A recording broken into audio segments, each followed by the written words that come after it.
Hirap magpaliwanag kung ang ipapaliwanag mo ay kabanalan, sapagkat ikay tao lamang. Kaya't walang makapagpapaliwanag sa banal at kabanalan, kundi ang tanging Diyos ang lamang.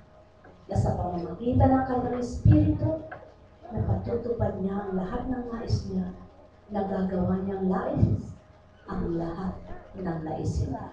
Mga minamahal, masaya ba kayo? Maligaya ba kayo? Naway napagsaya kayo at napaligaya ng Diyos. Buhay ba ang Diyos? Itaas na ang kamay ng mayaman.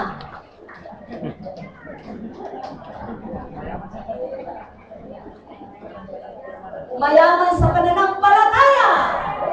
Buhay ba ang Diyos? Itaas na ang mayaman ng puso niya sa pagmamahal. Hindi wala nang mag-aaway-away sa gatbo. Gatbo ba? Gatbo.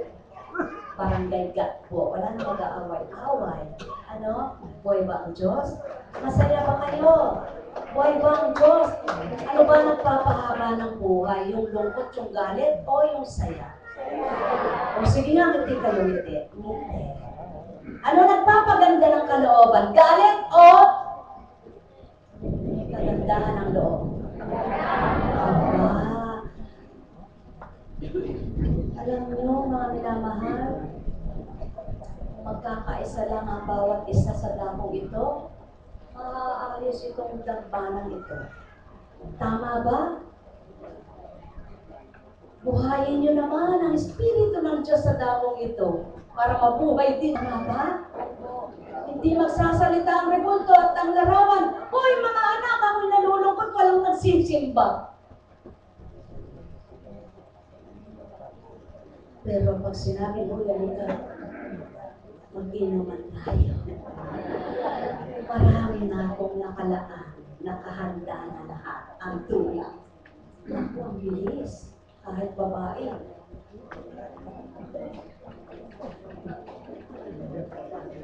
Totoo ba yan? Buhay ba ang Diyos? Buhay ba ang Diyos? Buhay ba ang Diyos? Ang sabi ng Ama, anak, huwag kang magpahalaga sa sarili mo lamang, magpahalaga ka sa kaluluwa mo. At kapag pinahalagahan mo ang kaluluwa mo, pati sarili mo pahalagahan mo. At kapag mahalagang kaluluwa at sarili mo, di ka na Sabi nila, Papa, matalino ba kayo no? Nagpapagalit kayo sa sarili nyo. Eh pag nagalit kayo, tumatake kayo. Ay sino kawawa? Naku, salit na konti depression, lumaki pa. Buhay ba ang Diyos? Buhay ba ang Diyos? Buhay ba ang Diyos? Tama ba ang Diyos? Totoo ba ang Diyos? Sige, mahal niyo ba yung pamilya niyo? Masdan niyo ang mga bata.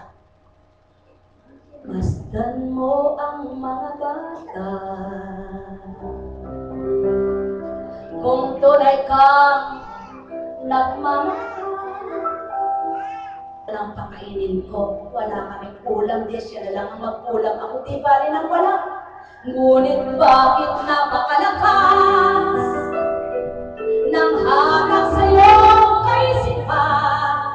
Di ba rin walang ulam, basta ako'y iinom.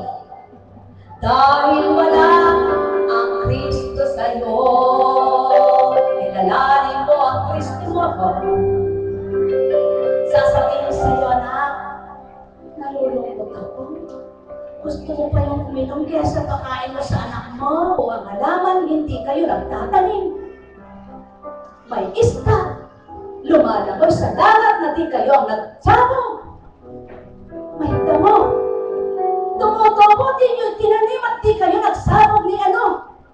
Ba't di nyo isip? Paano naman niya may bibigay ang gusto mo?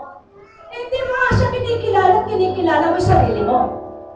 Paano naman ikaw yung pagbibigyan niya? Eh, hindi ka nga sa kanya lumalapit, nilalapitan mo yung pangungutangan mo. Hindi ka nga sa kanya tumatawag. Ang tinatawag mo yung anak. Kaya nga sabi, anak, magpakatotoo. Bakit ka? Ang anak mo bang hindi mo naalala, kinabukasan niya? At pagkatapos naririyan ka, sasabihin mo, Hoy! Aba, galit na galit ako sa iyo, anak. Kung naririnig mo lang ang tinig ko, sasabihin ko sa iyo, anak, bumangon ka nga. At sabihin mo nga sa akin, bakit ka nagkakaganyan? Anong mali ko sa'yo? Anong kulang ko sa'yo? Binuhay kita! Ay inyong kanta ang masaya at mabuting inyong buhay. Subalit kung di nyo magagawang balikan, iyong di marapat para kanyang ibibigay. Ang sa'yo'y dapat ay nasisilayan niya.